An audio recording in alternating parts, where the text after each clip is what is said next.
नमस्कार दर्शक मित्रों, मैं शीतल वडोदरा वॉइस की तरफ से आप सभी का हार्दिक स्वागत करती हूँ। कोविड-19 जो कोरोना वायरस बीमारी है वो कभी मेल फीमेल या जात पात या किसी को देखकर नहीं आती, वो किसी को भी हो सकती है। और हम जितना हो सके उतना कैसे इस बीमारी से बचना है, कैसे अपने आप को इस बीमारी से दूर रखना है, उसकी अवेयरनेस आप लोगों के सामने लेकर आते रहते हैं। तो आज यहाँ पर हम आए हैं GMERS हॉस्पिटल के प्रोफेसर एंड HOD डॉक्टर आशीष शाह के साथ, और आइए इनसे बात करते हैं और इनसे कुछ जानकारी लेते हैं कि किस तरीके से ये जो कोविड-19 की बीमारी है, इस बीमारी से प्रेग्नेंट महिलाओं को और नवजात शिशु को हम बचा सकते हैं और किस तरीके से उनकी ट्रीटमेंट हॉस्पिटल में चलती है।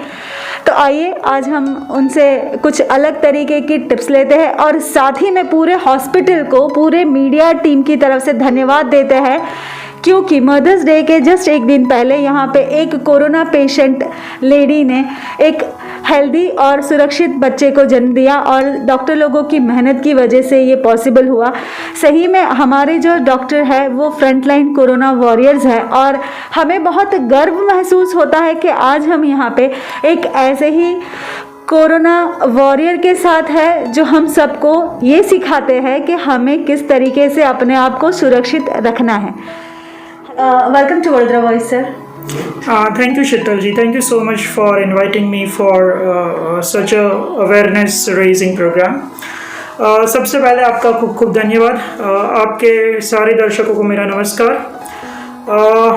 एक ऐसी घटना हुई है जो इतनी सारी कठिनाइयों के बीच एक आशा का किरण लेके आई है, और वो है कोरोना पॉजिटिव मदर को एक हेल्दी बेबी को बर्थ देने की घटना। जैसे आपने कहा कि अलग अलग पेशेंट्स में अलग अलग तरीके के सिम्टम्स होते हैं, तो प्रेगनेंसी में क्या होता है? प्रेगनेंसी के लिए अगर एक बड़े पैमाने पे देखा जाए तो प्रेगनेंसी में कोविड होने की घटना अभी हमारे लिए सिर्फ 3 या 4 महीने का एक्सपीरियंस है। तो प्रेगनेंसी की शुरुआत से लेके जब तक प्रेगनेंसी ख़त्म होती है तब तक कोविड क्या करेगा प्रेगनेंसी को, उसकी पूरी जानकारी अभी पूरे विश्व में कहीं पर भी नहीं है। हाँ, पर चाइना, इटली जैसे देशों से हमको लास्ट 3 मंथ्स में अगर कोरोना होता है तो उसकी क्या इफ़ेक्ट होती है, उसके थोड़े बहुत रिजल्ट है हमारे पास। वैसे देखा जाए तो प्रेगनेंसी को एक इम्यूनो कॉम्प्रोमाइज्ड परिस्थिति कहा जाता है, मतलब कि रोग प्रतिकार करने की क्षमता प्रेगनेंसी के दौरान कम हो जाती है और उसकी वजह से कोई भी इन्फेक्शन होने के चांसेस बढ़ जाते हैं।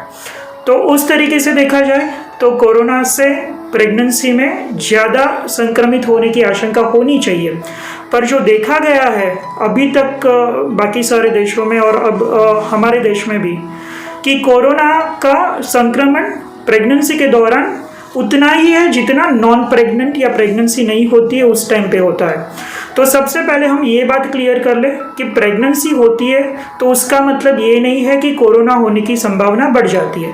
कोरोना होने की संभावना सेम रहती है।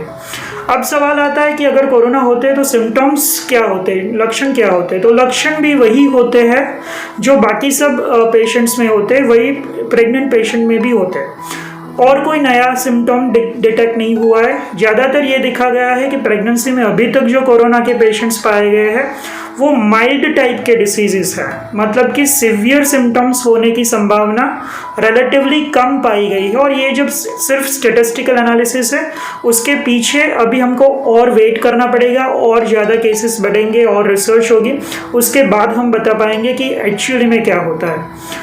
अगर कोरोना प्रेगनेंसी की शुरुआत में होता है, हमारे पास अब ऐसे पेशेंट्स आने लगे हैं जो कि प्रेगनेंसी के 3 महीने हैं, 4 महीने हैं और उनको कोरोना हुआ है, तो उसका बच्चे पर क्या असर पड़ेगा वो हम तभी बता पाएंगे जब वो महिला की डिलीवरी होगी। पर जो भी थोड़ी बहुत रिसर्च हमें पता चली है उसके हिसाब से कोरोना का वायरस ना तो अम्बिलिकल कॉर्ड, जो कि माता से बच्चे को ब्लड लाने की नली होती है, उसमें ना पाया गया है, ना तो वो प्लेसेंटा में पाया गया है। प्लेसेंटा ये ऑर्गन होता है जहाँ से पूरा ब्लड एक्यूमुलेट होके बच्चे में जाता है। तो अम्बिलिकल कॉर्ड में वायरस नहीं पाया गया है, प्लेसेंटा में वायरस नहीं पाया गया है, और बेबी के अराउंड ड्यूरिंग प्रेगनेंसी जो फ्लूइड होता है जिसको हम एमनियोटिक फ्लूइड बोलते हैं, उसमें भी ये वायरस नहीं पाया गया है। तो जो हम वर्टिकल ट्रांसमिशन बोलते हैं, यानी कि माता से बच्चे को संक्रमित होने की संभावना, वो संभावना अभी तक के जितने स्टडीज आए हैं उसके हिसाब से लगभग नहीं के बराबर है। यानी कि माता से बच्चे को संक्रमण हुआ हो ऐसे केसेस नहीं रिपोर्ट हुए हैं, या फिर 1 या 2 ऐसे केसेस रिपोर्ट हुए जिसमें पॉसिबिलिटी दिखाई गई है पर वो कंफर्म नहीं है। तो हम ये मान के चलेंगे कि माता से बच्चे में कोरोना आने की संभावना अभी के लिए तो नहीं है, माता पॉजिटिव है तो भी। तो ये अगेन एक बहुत अच्छी बात है कि माता का जो शरीर होता है, जो यूट्रस होता है, गर्भाशय होता है, वो बच्चे को प्रोटेक्ट करता है और बच्चे में कोरोना के संक्रमण होने के चांसेस नहीं रहता है। फिर भी प्रिकॉशन के तौर पे जब जब ऐसी पॉजिटिव मदर्स डिलीवर होती है तो हम बच्चे का टेस्ट करते हैं और देखते हैं कि बच्चे में कोविड पाया गया है कि नहीं। जो घटना यहाँ पर हुई है उसमें भी हम वही प्रोटोकॉल फॉलो कर रहे हैं, और उसमें भी हम देखेंगे कि बच्चे का टेस्ट पॉजिटिव आता है कि नहीं, और उसके हिसाब से हम आगे की ट्रीटमेंट डिसाइड करते हैं। जो प्रेग्नेंट महिलाएं होती है उनके लिए अब क्वेश्चन आता है कि उनको मेडिसिन्स क्या दी जाती है अगर कोविड पॉजिटिव आता है तो। जैसे सब लोग जानते हैं कि हाइड्रोक्सीक्लोरोक्विन एक ऐसी ड्रग है जो शायद कोरोना के सिम्टम्स को कम कर सकती है, ऐसा पाया गया है। हाइड्रोक्सीक्लोरोक्विन एक ऐसी ड्रग है जो और 3-4 बीमारियों के लिए प्रेगनेंसी में ऑलरेडी हम यूज़ करते थे पास्ट में, तो उसकी सेफ्टी प्रेगनेंसी में एस्टैब्लिश्ड है। मतलब अगर ज़रूरत है तो हम हाइड्रोक्सीक्लोरोक्विन प्रेगनेंसी में कोविड को ट्रीटमेंट करने के लिए दे सकते हैं, पर वो डिसीजन डॉक्टर्स खुद लेते हैं, पेशेंट के क्या सिम्टम्स है, पेशेंट को हाइड्रोक्सीक्लोरोक्विन की कोई साइड इफ़ेक्ट्स होने के चांसेस है कि नहीं, और पेशेंट को वो ड्रग देने का कोई बेनिफिट है कि नहीं, वो सब एनालाइज करने के बाद हम डिसाइड करते हैं कि किस पेशेंट को हाइड्रोक्सीक्लोरोक्विन देना है, और अगर नहीं देना है तो एजिथ्रोमाइसिन दे सकते हैं या नहीं दे सकते। वो सब डिसीजंस टेक्निकल डिसीजंस है और वो डॉक्टर्स लेते हैं, पर इस तरह से ट्रीटमेंट की जाती है, और मॉनिटरिंग पेशेंट का हम जिस तरह से अदरवाइज प्रेगनेंसी में करते हैं उस तरह से हम करते हैं। सर, विश्व में अगर 100% रेशियो अगर महिला और प्रेग्नेंट महिलाओं का हो तो 100 में से कितने % रेशियो प्रेग्नेंट वूमन का हो सकता है जिसको कोरोना पॉजिटिव हम लोग कह सकते हैं कि उनको वो बीमारी लग सकती है? मतलब आप ये पूछ रहे हैं कि अगर 100 प्रेग्नेंट पेशेंट्स है तो उसमें से कितनों को कोरोना हो सकता है? ऐसा कोई डेटा अवेलेबल नहीं है, और अलग अलग देशों में अलग अलग डेटा पाया गया है रिगार्डिंग कि टोटल प्रेग्नेंट महिला में से कितने को कोरोना है। वो डिपेंड करता है कि प्रेग्नेंट लेडीज़ जो है वो कौन से एरिया को बिलोंग करती है, उनका कोई कॉन्टैक्ट हिस्ट्री है कि नहीं है, कोई ट्रैवल हिस्ट्री है कि नहीं है, और वो अपने आप को कितना प्रोटेक्ट कर पाती है। तो ऐसा कोई डेफिनेट डेटा हमारे पास आज की तारीख में नहीं है कि हम बता पाए कि कितने प्रेग्नेंट पेशेंट्स इससे अफेक्टेड है। परसेंटेज वाइज भी ऐसा डेटा हमारे पास अभी के लिए अवेलेबल नहीं है। साथ ही में जो प्रेग्नेंट महिलाएं हैं जिनको कोरोना पॉजिटिव पाया गया है, उनकी डिलीवरी जो होती है वो नॉर्मल डिलीवरी हो सकती है या फिर उनको सिजेरियन हमको करना ज़रूरी बन जाता है? शीतल जी, ये बहुत अच्छा क्वेश्चन है, और जब से कोरोना का पता चला है हम गायनेकोलॉजिस्ट ये सोचने लगे हैं कि अगर पेशेंट को कोरोना होगा तो क्या होगा, हम क्या करेंगे, नॉर्मल डिलीवरी कराएंगे या सिजेरियन कराएंगे। और हमने बहुत रिसर्च की, जो लोग हमसे पहले कोरोना से संक्रमित हुए हैं, चाइना, इटली, स्पेन, अमेरिका, उन लोगों ने क्या किया वो हमने स्टडी किया, और हमने देखा कि अक्रॉस द वर्ल्ड जैसे गायनेकोलॉजिस्ट की नेशनल बॉडीज़ होती है, ऑर्गेनाइजेशंस होते हैं, उन्होंने रेकमेंड किया है कि कोरोना अगर है तो भी नॉर्मल डिलीवरी ही कराए, क्योंकि जैसे मैंने बोला कोरोना की presence amniotic fluid, vaginal secretion, placenta किसी में भी नहीं पाई गई है। तो नॉर्मल डिलीवरी कराएंगे तो बच्चे में कोरोना आएगा ऐसी कोई पॉसिबिलिटी नहीं है। तो गाइडलाइन सब ये कहती है कि आपको नॉर्मल डिलीवरी ही करानी चाहिए। हो सकता है कि कोई अदर रीज़न हो सिजेरियन करने के लिए, जैसे कि बच्चा उल्टा है या बच्चा टेढ़ा है जिसमें और कोई पॉसिबिलिटी ही नहीं है, तो उसमें हमको सिजेरियन करना है तो हम करेंगे, पर ज़्यादातर हो सके हमको नॉर्मल डिलीवरी करानी चाहिए। अभी इसका एक बहुत बड़ा पैराडॉक्स ये है कि इतनी सारी गाइडलाइंस होने के बावजूद चाइना में जितनी डिलीवरीज जनवरी, फरवरी, मार्च महीने में हुई कोरोना पॉजिटिव मदर्स की, ऑलमोस्ट सारी डिलीवरीज सिजेरियन सेक्शन से हुई और सिमिलर डेटा बाकी कंट्री से भी उभर के आ रहा है। इसका रीज़न क्या है? लोग ऐसा कहते हैं कि नॉर्मल डिलीवरी करानी चाहिए पर होता सिजेरियन है। उसका रीज़न ये है कि नॉर्मल डिलीवरी का प्रोसेस लंबा होता है। लंबा माने कि टाइम के हिसाब से 8 घंटे, 10 घंटे या कभी कभी 12 घंटे भी लग सकते हैं। तो इतने लंबे प्रोसेस को कंप्लीट होने तक माता को मास्क पहन के रखना है, हैंड सैनिटाइजेशन फॉलो करना है और उसके साथ साथ डॉक्टर और सिस्टर और बाकी सब जो स्टाफ है इंक्लूडिंग पीडियाट्रिशियन, सबको पीपीई किट पहन के मदर को मॉनिटर करना है। बच्चे का मॉनिटरिंग हम करते हैं, एक मशीन होता है जिसको बोलते हैं कार्डियोटोकोग्राफ मशीन, जो कि हम जैसे कार्डियोग्राम करते हैं, ईसीजी करते हैं, वैसा सिमिलर मशीन होता है, बच्चे की हार्ट बीट वो मॉनिटर करता है। तो उतना लंबा मॉनिटरिंग चलेगा, उतना कांटेक्ट टाइम बढ़ेगा, तो कोरोना ट्रांसमिट होने के चांसेस ज़्यादा रहेंगे। दूसरा टेक्निकल रीज़न ये है कि पीपीई किट हम इतना टाइम पहन के रखेंगे तो जो प्रैक्टिकल डिफ़िकल्टीज आती है, हॉट एनवायरनमेंट में पूरा स्वेटिंग होने लगता है, कम्युनिकेशन कम हो जाता है। सबसे बड़ा प्रॉब्लम ये है कि मुझे मेरे कलीग से बात करनी है, मुझे पीडियाट्रिशियन से बात करनी है, मैंने पीपीई किट फेस शील्ड पहना हुआ है, मेरे कलीग ने पहना हुआ है, तो हम जो कम्युनिकेट करना है पेशेंट के बारे में कि पेशेंट को ये हो रहा है, वो हो रहा है, ये ड्रग देनी है, ये ड्रग नहीं देनी है, तो वो कम्युनिकेशन कई बार डिफ़िकल्ट हो जाता है। तो ये सब टेक्निकल रीजंस की वजह से ऐसा हम बिलीव कर रहे हैं कि बाकी सब देशों में ज़्यादातर ऐसे पेशेंट्स में सिजेरियन किए गए हैं। और दूसरा एक डेटा उभर के आया है, वो ये है कि फीसिस यानी कि स्टूल जो होता है मदर का, उसमें कोरोना वायरस होता है।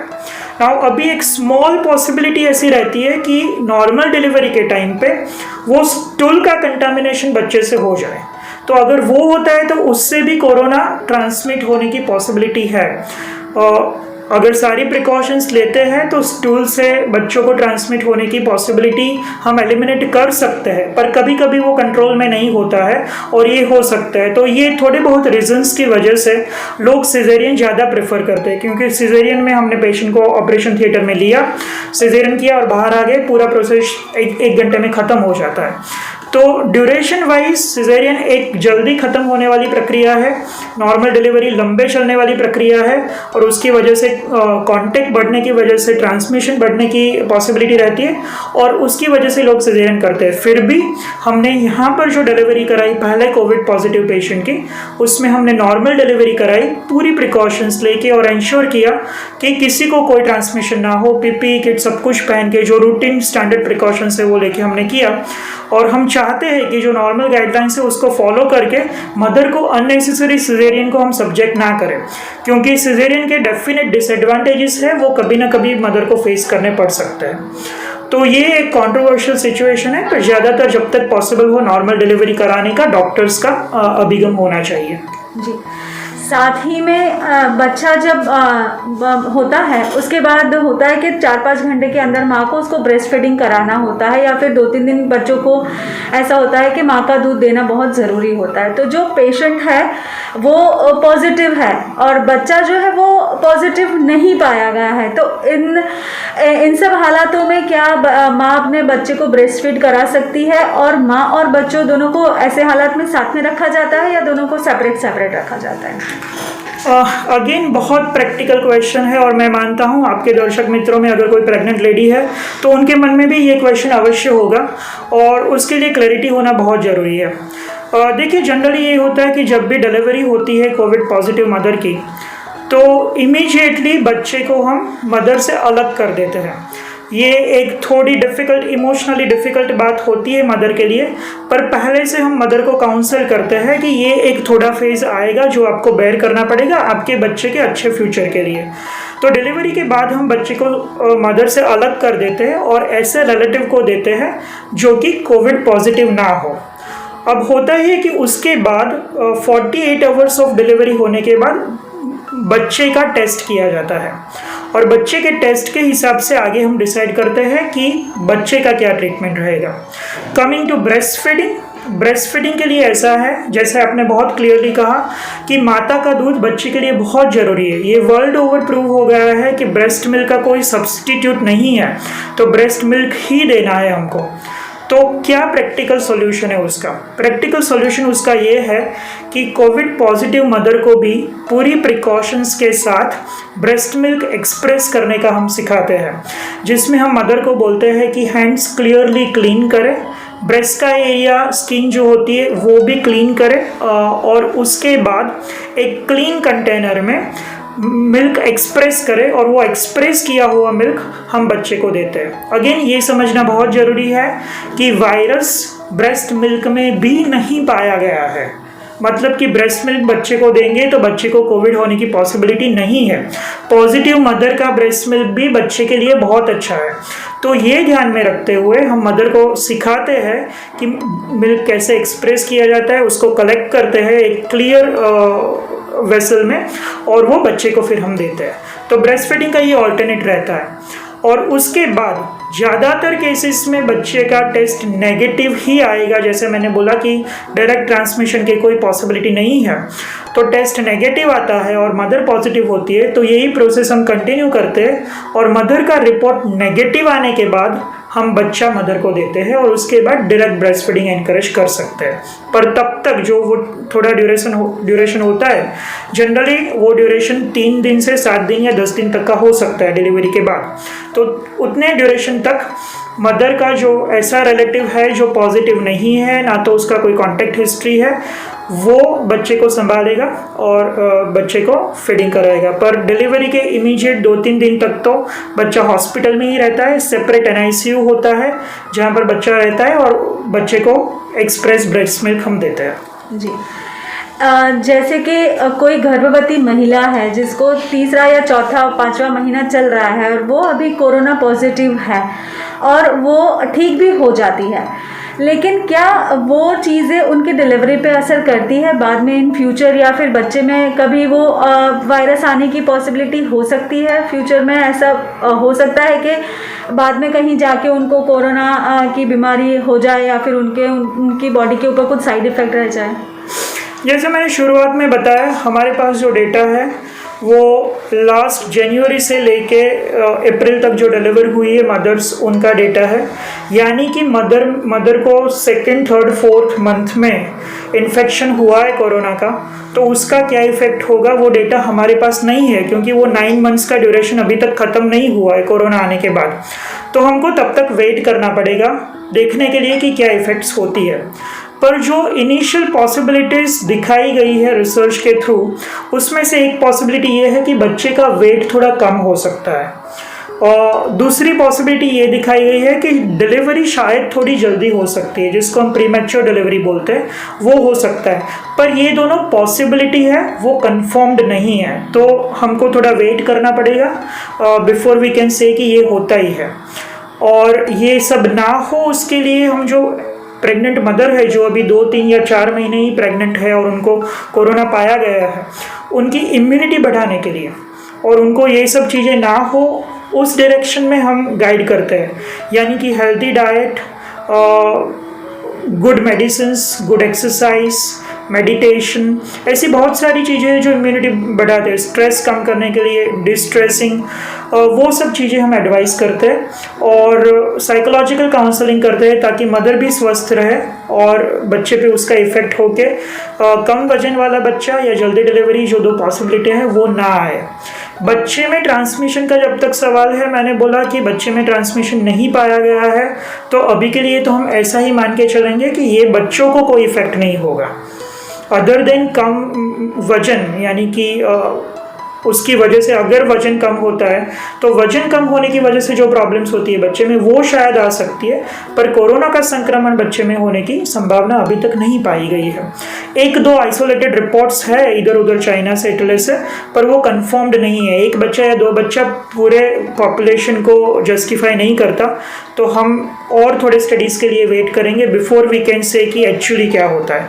पर अभी तक की रिपोर्ट के हिसाब से बच्चे में संक्रमण नहीं होता है, और हम अगर मदर को स्वस्थ रखते हैं शुरुआत से एंड तक, तो बाकी सब प्रॉब्लम से भी हम बच्चे को बचा सकते हैं। 6 महीने के बच्चे को या 3 महीने के बच्चे को कोरोना पॉजिटिव था, बच्चे की डेथ हो गई है, तो ऐसा कोई केस आपके ध्यान में है कि माँ जो है वो सुरक्षित है लेकिन बच्चा जन्म लेने के बाद थोड़े ही टाइम में उसको कोरोना का वायरस लगा हो और वो बच्चे के अंदर कुछ ज़्यादा ही इलनेस आ गई हो या फिर बच्चे को कुछ इफेक्ट हुआ, उसकी डेथ हुई हो? इनिशियल डेटा जब आया था फरवरी मार्च में, तब ऐसा पाया गया था कि बच्चे में 10 साल से कम उम्र के बच्चे में कोरोना नहीं होगा, पर वो डेटा धीरे धीरे चेंज होने लगा और अब हम जानते हैं कि किसी भी उम्र के बच्चे में या यंग लोगों को या ओल्ड लोगों को सबको हो सकता है। जिसकी इम्यूनिटी कम होती है उसमें से सिवियरिटी ज़्यादा होती है, जिनकी इम्यूनिटी अच्छी होती है उनमें सिवियरिटी कम होती है, सिम्टम्स नहीं भी होते हैं। सिमिलरली बच्चों में भी संक्रमण हो सकता है, और अगर बच्चा किसी के कांटेक्ट में आया है तो संक्रमण होने की बहुत संभावना है।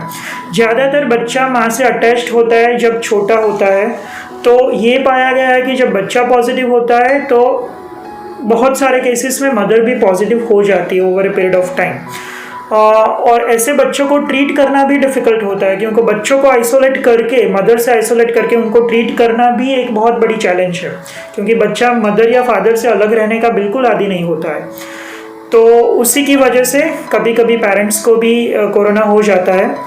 जब तक बच्चे की रिजल्ट का सवाल है या बच्चे की ट्रीटमेंट का सवाल है, बच्चे की इम्यूनिटी अडल्ट लोगों से कम होती है, पर्टिकुलरली अर्लियर ईयर्स, 5 साल से छोटे जो बच्चे होते हैं। तो अगेन उसी की वजह से सिवियरिटी कभी कभी बच्चों में ज़्यादा हो सकती है और डेथ भी हो सकती है। ऐसे रिपोर्ट्स मिले हैं जिसमें बच्चों की डेथ हुई हो, पर ऐसे भी बहुत सारे रिपोर्ट्स हैं जिसमें बच्चे ठीक होके घर गए हो। तो पॉसिबिलिटी तो सारे लेवल के सिम्टम्स, यानी कि कोई भी सिम्टम ना हो, माइल्ड सिम्टम हो या सीवियर सिम्टम्स हो, सारी पॉसिबिलिटीज़ है। पर अगर प्रिकॉशंस ली जाए तो बच्चों को भी ट्रीट किया जा सकता है। सबसे ज़्यादा ज़रूरी ये है कि सिम्टम्स डेवलप होने की बिगिनिंग में पेशेंट डॉक्टर का कांटेक्ट करे। ज़्यादातर होता ये है कि थोड़े थोड़े सिम्टम्स के टाइम पे पेशेंट्स लाया नहीं जाता है डॉक्टर के पास, या पेशेंट या बच्चा नहीं आता है डॉक्टर के पास। तो ये डिले जो होता है वो बहुत महंगा पड़ता है, और उस डिले की वजह से जब वो पेशेंट डॉक्टर के पास आता है तो वो सीवियर सिम्टम हो गया होता है। लंग्स जो होते हैं, फेफड़े जो होते हैं वो पूरे संक्रमित हो गए होते हैं। उस टाइम पे पेशेंट को ट्रीट करके उसको मौत के मुंह से वापस लाना एक चैलेंज हो जाता है डॉक्टर के लिए। तो सबसे इम्पॉर्टेंट मैसेज दर्शकों के लिए ये है कि अगर आपको कोई भी सिम्टम्स है, थोड़ी बहुत खांसी है, थोड़ा जुकाम है, या फिर थोड़ी बहुत ब्रीदिंग में तकलीफ हो रही है, तो आप तुरंत डॉक्टर का कांटेक्ट कीजिए। कोरोना ठीक हो जाएगा, अगर आप जल्दी आओगे जल्दी ठीक हो जाएगा, और आपको सीवियरिटी का सामना नहीं करना पड़ेगा। ना तो आपको ऑक्सीजन की ज़रूरत पड़ेगी, ना तो वेंटिलेटर की ज़रूरत पड़ेगी। पर अगर आप लेट आए तो इन सब चीज़ों से आपकी हेल्थ की ओवरऑल सिचुएशन डिटीरियोरेट होती जाती है, और फिर उसमें से रिवर्स लाना एक चैलेंज हो जाता है डॉक्टर के लिए। तो अगर टाइम पे बच्चा भी लाया जाता है डॉक्टर के पास तो बच्चे को भी हम ठीक कर सकते हैं। जी, साथ ही में हमारे जो दर्शक है जो वहाँ पे देख रहे हैं उसमें से काफ़ी सारी महिलाएं ऐसी होगी जो ब्रेस्ट फीडिंग करा रही होगी, और काफ़ी सारी महिलाएं ऐसी होगी जो अपने प्रेगनेंसी के फर्स्ट फेज़ में होगी, या काफ़ी सारी महिलाएं अपने प्रेगनेंसी के लास्ट फेज़ में होगी। उन लोगों के लिए आप कुछ टिप्स देना चाहेंगे कि कैसे अपने आप को कोरोना वायरस से बचाया जाए और क्या क्या हमें प्रिकॉशंस लेने चाहिए? ओके, इसको मैं 2 पार्ट में डिवाइड करूंगा। फर्स्ट पार्ट कि प्रेगनेंसी के दौरान आपको डॉक्टर के साथ कैसे विजिट्स करनी है, क्या करना है, और दूसरा आपको खुद को घर पे रह के क्या करना है। ठीक है, ज़्यादातर ऐसा होता है कि जब से प्रेगनेंसी डिटेक्ट होती है तब से डिलीवरी होने तक हम पेशेंट को लगभग एवरी मंथ बुलाते हैं और हम ये देखना चाहते हैं कि बच्चे का ग्रोथ ठीक हुआ है कि नहीं, मदर का ब्लड प्रेशर ठीक है कि नहीं, मदर को और कोई सिम्टम्स है कि नहीं। रूटीन प्रेगनेंसी की मैं बात कर रहा हूँ। पर अब जब कोरोना है तो हमको एक और बात का ध्यान रखना है कि मदर का exposure to the surrounding atmosphere, बाकी सब लोग जो हॉस्पिटल में आते हैं जो कि शायद कोरोना पॉजिटिव हो सकते हैं या फिर पैरामेडिकल स्टाफ है, डॉक्टर है, उनसे जितना हो सके कम हो। तो इसलिए हमारा जो रूटीन प्रोटोकॉल था एवरी मंथ मदर को देखने का ड्यूरिंग प्रेगनेंसी, उसमें हमने बदलाव लाया है। और ये बदलाव ये है कि हम पहली बार मदर को तब देखेंगे जब उनका प्रेगनेंसी का डायग्नोसिस हमको करना है। तो वो जनरली होता है any time between 6 weeks to 12 weeks या 13 वीक्स। तो उस दौरान हम मदर को एक बार देखेंगे, कंफर्म करेंगे कि सब कुछ ठीक है, प्रेगनेंसी का डायग्नोसिस सही है और ग्रोथ ठीक तरह से हो रहा है। इसके बाद हम मदर को टेलीफोनिक कंसल्टेशन करते जाएंगे और वो कंसल्टेशन हमारा लगभग 5वें महीने तक चालू रहेगा। तब तक मदर को वापस हॉस्पिटल में नहीं आना है। कोई तकलीफ है तो जरूर आना है, पर अगर कोई तकलीफ नहीं है तो घर पे ही रहना है और घर पे रह के हम टेलीफोनिक कंसल्टेशन करके पूछते रहेंगे कि आपकी तबीयत कैसी है, आपको कोई नए सिम्टम्स डेवलप हुए हैं, आपको खाने में रुचि है या नहीं है, और कोई तकलीफ हो रही है, वो सब हम पूछेंगे। अगर मदर सब कुछ ठीक है तो हम अकॉर्डिंगली फ़ोन पे एडवाइस करेंगे। 5 मंथ्स पे मदर को दोबारा आना है हॉस्पिटल में, और ये आना इसलिए ज़रूरी है क्योंकि 5 महीने पे हम एक सोनोग्राफी करते हैं और वो सोनोग्राफी करके हम देखते हैं कि बच्चे की ग्रोथ कैसी है, ओवरऑल बच्चे के जो ऑर्गन्स डेवलप हुए हैं वो सब सही तरीके से डेवलप हुए कि नहीं। कई बार ऑर्गन डेवलप नहीं होते ठीक से, तो वो हमको ये वाली सोनोग्राफी में पता चलता है। तो ये सोनोग्राफी के लिए हम सेकेंड विजिट कराएंगे। उसके बाद अगेन सब कुछ सही है तो हम टेलीफोनिक कंसल्टेशन उसके बाद करते रहेंगे, और थर्ड विजिट मदर की उसके अराउंड 2 महीने के बाद, मतलब 7 या 7.5 महीने पे हम नेक्स्ट विजिट करेंगे। और वो विजिट देखने के लिए कि ग्रोथ ओवरऑल ठीक है कि नहीं, वो विजिट हो जाए। और इसी टाइम हम ये भी डिसाइड करेंगे कि बच्चे की हार्ट बीट ठीक तरह से चल रही है कि नहीं चल रही है। ये विजिट हो जाए उसके बाद अगेन टेलीफोनिक कंसल्टेशन चालू रहेगा। अब ये टेलीफोनिक कंसल्टेशन एवरी 15 डेज रहेगा, और वो ख़त्म होने के बाद एट अराउंड 9 मंथ्स या 10-15 दिन, 9 महीना ख़त्म होने से पहले उस टाइम पे मदर को आना है। तो तब हम असेस करेंगे कि बच्चे की पोजीशन क्या है, नॉर्मल डिलीवरी होने के कितने चांसेस है, और कोई प्रॉब्लम है कि नहीं, और कब पॉसिबली डिलीवरी हो सकती है।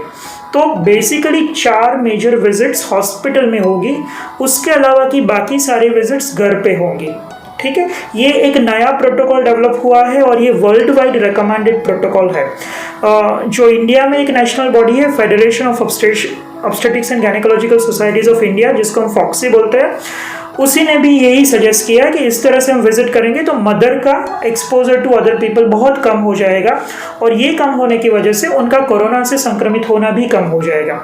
और उसके बाद हम मदर को एडवाइस करेंगे कि आपको डिलीवरी के लिए कब आना है, यानी कि कौन कौन से सिम्टम्स ऐसे हैं जब आपको हॉस्पिटल में तुरंत पहुंचना है, जैसे कि ब्लीडिंग चालू हो गया है, या फिर फ्लूइड निकलना चालू हो गया है, या फिर आपको इंटरमिटेंटली एब्डोमेन में पेन होने लगे हैं, जिसको हम कंट्रैक्शंस बोलते हैं। तो ये सब चीज़ें अगर होती है तो आपको पहले फ़ोन करना है हॉस्पिटल में कि मुझे ये सब चीज़ें हो रही है, मुझे आना ज़रूरी है। हॉस्पिटल का जो एक डेडिकेटेड फ़ोन लाइन होगा प्रेग्नेंट मदर के लिए, वो हम बताएंगे वहाँ से कि आप तुरंत आ जाइए, या अभी टाइम है, आप घर पे थोड़ा रुक सकते हो, उसके बाद आइए। तो इससे ये होगा कि डिलीवरी के लिए भी जब मदर आएगी तो उसका कम टाइम हॉस्पिटल में रहेगा। एक बार मदर आती है डिलीवरी के लिए तो हम सबसे पहले ट्राइजिंग करेंगे। ट्राइजिंग में हम ये असेस करेंगे कि मदर को टेम्परेचर है कि नहीं, उसको और कोई कोविड के सिम्टम्स है कि नहीं, उनको पूरा हैंड सैनिटाइजेशन और हम यहाँ से मास्क देंगे, वो सब पहन के पेशेंट दाखिल होगा। दाखिल होने के बाद हम जो प्रेगनेंसी की रूटीन डिलीवरी की जो रूटीन प्रक्रिया होती है उस हिसाब से मदर को हम फॉलो करके डिलीवरी कराएंगे। ठीक है, अगर सिजेरियन की ज़रूरत है तो उस टाइम पे सिजेरियन भी हम उसी टाइम पे डिसीजन लेके सिजेरियन करेंगे।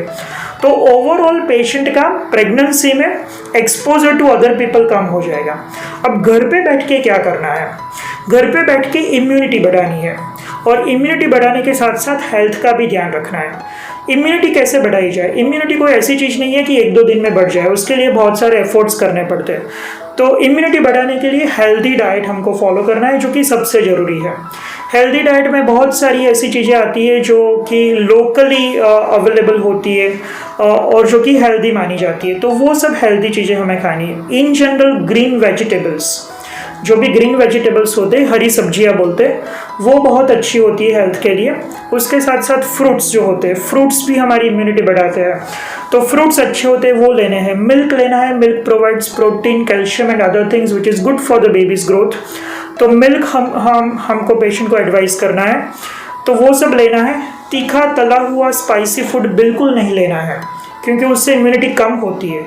जो अच्छे न्यूट्रिएंट्स होते हैं वो बॉडी से एब्जॉर्ब होना कम हो जाते हैं, तो तीखा तला हुआ स्पाइसी चीज़ें हमको बंद कर देनी है। उसके साथ लॉट ऑफ फ्लूइड जितना हो सके ज़्यादा लेना है। प्रवाही चीज़ें जो होती है, जैसे नींबू पानी है या नारियल पानी है या फिर सूप बनाया है घर पे, तो वो सब चीज़ें भी हेल्दी है, तो वो हमको मदर को लेनी है। उसके साथ साथ एक एक्सरसाइज का रोल होता है। प्रेगनेंसी में कई सारी एक्सरसाइजेज होती है जो कि डिलीवरी के लिए भी हेल्पफुल रहती है और अदरवाइज बच्चे के ग्रोथ के लिए भी हेल्पफुल रहती है, तो वो एक्सरसाइजेज घर पे करनी है। स्ट्रेस ना बढ़े उसके लिए ऐसी एक्टिविटीज़ में इन्वॉल्व होना है जो कि आपको पसंद है। कई सारी लेडीज़ को निटिंग पसंद होता है, किसी को कुकिंग पसंद होता है, किसी को ड्राइंग पसंद होता है, किसी को म्यूज़िक पसंद होता है, तो अपने आप को वो सब चीज़ों में इन्वॉल्व रखना है जिससे आप खुश रहो। अगर आप इंटरनली हैप्पी रहोगे, खुश रहोगे, तो ऑटोमेटिकली स्ट्रेस कम हो जाएगा। अगर आप सोचते रहोगे कि मुझे स्ट्रेस कम करना है, तो वो कम नहीं होगा। आपको डाइवर्ट करना है आपका अटेंशन ऐसी चीज़ों में जो आपको ज़्यादा पसंद है। तो स्ट्रेस निकालना है, एक्सरसाइज करनी है। एक्सरसाइज में कोई भी फॉर्म की एक्सरसाइज हो सकती है, योगा हो सकता है। योगा भी बहुत सारा कंट्रीब्यूट करता है हेल्दी वे में डिलीवरी कराने के लिए, तो योगा के पोजेस भी आप कर सकते हो। और इसी तरह से आपको, और उसके साथ साथ जो मेडिसिन्स आपको एडवाइस की गई है वो मेडिसिन्स घर पे कंटिन्यू करनी है। तो मेरे हिसाब से अगर इतना हम करेंगे तो काफ़ी सारी प्रेगनेंसीज को हम अच्छी तरह से हेल्दी बेबी के साथ डिलीवरी करा पाएंगे। जी, साथ ही में एक आखिरी सवाल के डॉक्टर्स जो है वो फ्रंटलाइन वॉरियर्स कहे जाते हैं, और आज वडोदरा का ये जो गौत्री हॉस्पिटल है वो तो कोरोना पेशेंट्स को अलॉट कर दिया इस तरीके से ही है। यहाँ पे बहुत सारे डॉक्टर्स हैं, तो आप इन सब डॉक्टर्स को एनकरेज करने के लिए एक क्या मैसेज देना चाहेंगे? डॉक्टर्स यहाँ हो, यहाँ से बाहर हो या कंट्री के बाहर हो, आज की तारीख में लास्ट 2-3 महीने से सारे डॉक्टर्स कंटिन्यूसली काम कर रहे हैं पेशेंट्स के लिए। वो ये भी नहीं देखते हैं कि मेरा क्या होगा, मेरे फैमिली का क्या होगा। काफ़ी सारे डॉक्टर्स डिफ़िकल्टीज फेस कर रहे हैं कि बाकी सारे नेबर्स उनको एंट्री नहीं दे रहे हैं या फिर डिफ़िकल्टीज हो रही है, वो सब डिफ़िकल्टीज को भी इग्नोर करके डॉक्टर्स अपना काम कर रहे हैं। मैं मेरे कलीग्स को ये कहूँगा कि हम पेशेंट्स के लिए, हमने ये प्रोफेशन चूज़ किया है पेशेंट्स की ट्रीटमेंट करने के लिए, सबको ये पता है, और इसी बात को ध्यान में रखते हुए सारे कलीग्स अभी बिना कुछ सोचे काम कर रहे हैं। हम डेफिनेटली ये ध्यान रखेंगे कि हमको जो प्रिकॉशंस लेनी है वो बिल्कुल लेनी है। हमको अगर हैंड वॉश करना है फ्रिक्वेंटली तो वो डेफिनेटली करना है। हमको पीपीई किट पहननी है तो वो पीपीई किट पहननी ही है, हमको उसमें कोई कॉम्प्रोमाइज़ नहीं चाहिए। अगर हम इंश्योर करेंगे कि mask, hand washing, physical distancing और बाकी सारी डिलीवरी और सिजेरियन के टाइम के प्रिकॉशंस वो सब हम मेंटेन करेंगे, तो डेफिनेटली हम अपने आप को प्रोटेक्ट कर पाएंगे। ये बहुत चैलेंजिंग टाइम है, बहुत सारे लोग सब कुछ करने के बावजूद भी संक्रमित हुए हैं, पर बाकी बहुत सारे लोग ठीक भी हो गए हैं। तो ये सब करने के साथ साथ हमको खुद की इम्यूनिटी का भी ध्यान रखना है। तो मेरी खुद की इम्यूनिटी के लिए ये ज़रूरी है कि मैं अपना डाइट हेल्दी रखूँ, ये ज़रूरी है कि मैं एक्सरसाइज फॉलो करूँ, ये ज़रूरी है कि मैं एडिक्वेट स्लीप लूँ। Adequate sleep is also part for boosting of the immunity. तो ये सब चीज़ें हम करेंगे तो बहुत जल्द हम ये डिफ़िकल्ट फेज से बाहर आ पाएंगे। एक बात डेफिनेट है कि कोरोना वायरस हमारे बीच से इतना जल्दी जाने वाला नहीं है। तो जैसे बहुत सारे लोग बोलते हैं we have to learn to live with the virus, virus रहने वाला है, उसके साथ हमको कैसे काम करना है वो हमको सीखना है।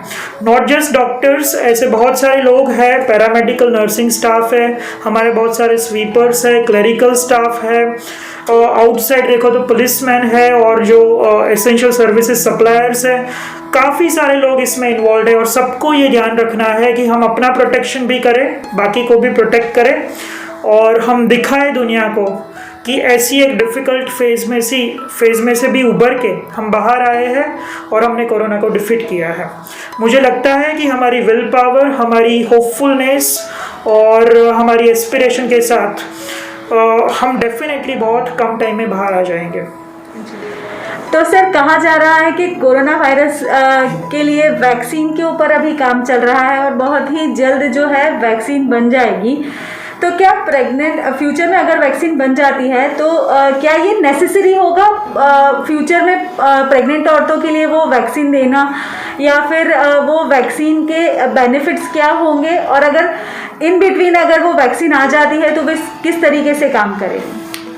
देखिए, अभी बहुत सारे कंट्रीज़ वैक्सीन की डायरेक्शन में काम कर रहे हैं, और इंडिया भी काफ़ी कंट्रीब्यूट कर रहा है वैक्सीन डेवलपमेंट प्रोग्राम में।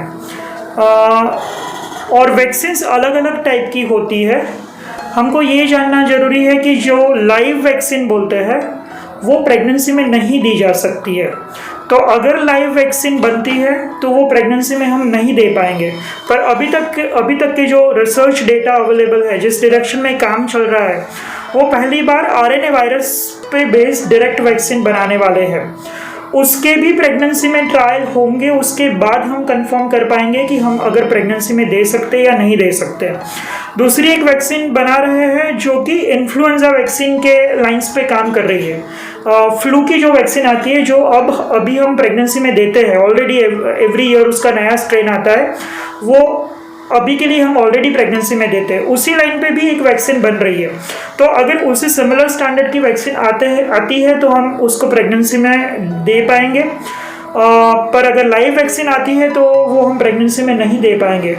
तो हमको अभी काफ़ी वेट करना है इस डायरेक्शन में। मे बी 1 साल के बाद या 1.5 साल के बाद हम बता पाएंगे कि वैक्सीन प्रेगनेंसी में क्या इफ़ेक्ट करता है। और उस टाइम पे भी अगर कोरोना का संक्रमण थोड़ा बहुत एग्जिस्ट कर रहा है तो ये बहुत ज़रूरी हो जाएगा कि हम प्रेग्नेंट लेडीज़ को वैक्सीनेट करें और इंश्योर करें कि प्रेगनेंसी में कोरोना ना हो, ताकि ये सब प्रॉब्लम्स जो आ रही है वो सब प्रॉब्लम्स ना हो। पर ये बहुत जल्दी है हमारे लिए कहना कि वैक्सीन प्रेगनेंसी में कैसा काम करेगी। इस डायरेक्शन में रिसर्च होनी अभी बाकी है। तो हम वेट करेंगे और उसके बाद देखते हैं कि कैसी वैक्सीन्स निकल के आती है। जी, तो ये थे हमारे साथ डॉक्टर आशीष शाह गोत्री मेडिकल हॉस्पिटल से, और इन्होंने आज हमारे साथ बहुत अच्छी टिप्स शेयर की है कि किस तरीके से प्रेग्नेंट महिलाओं को घर पे अपना ध्यान रखना चाहिए और किस तरीके से नए प्रोटोकॉल के साथ उनको हॉस्पिटल के साथ जुड़े रहना चाहिए। साथ ही में 2 दिन पहले जो डिलीवरी यहाँ पे कोरोना पॉजिटिव मदर की हुई थी, वहाँ पे कैसे एक्सपीरियंसेस रहे और किस तरीके से बच्चे को और माँ को टेक केयर करके रखा गया। तो जैसे हमने कहा पहले भी कि डॉक्टर्स जो होते हैं वो हमारे फ्रंट लाइन वॉरियर्स हैं, और गोत्री हॉस्पिटल के सारे डॉक्टर्स को और डॉक्टर आशीष शाह को वडोदरा वॉइस की टीम दिल से सलाम करती है। Thank you so much sir, आप जो भी हमारे लिए कर रहे हैं बहुत प्रशंसनीय है। थैंक्स अ लॉट, और हम यही उम्मीद करते हैं कि आगे भी आप हम लोगों के लिए इसी तरीके से खड़े रहेंगे। Thank you so much, thank you. So ये थे हमारे साथ डॉक्टर्स, और आगे ऐसे ही अच्छी जानकारी लेकर हम आपके साथ आते रहेंगे। वडोदरा से विशाल ठाकुर के साथ मैं शीतल, वडोदरा वॉइस। जय हिंद।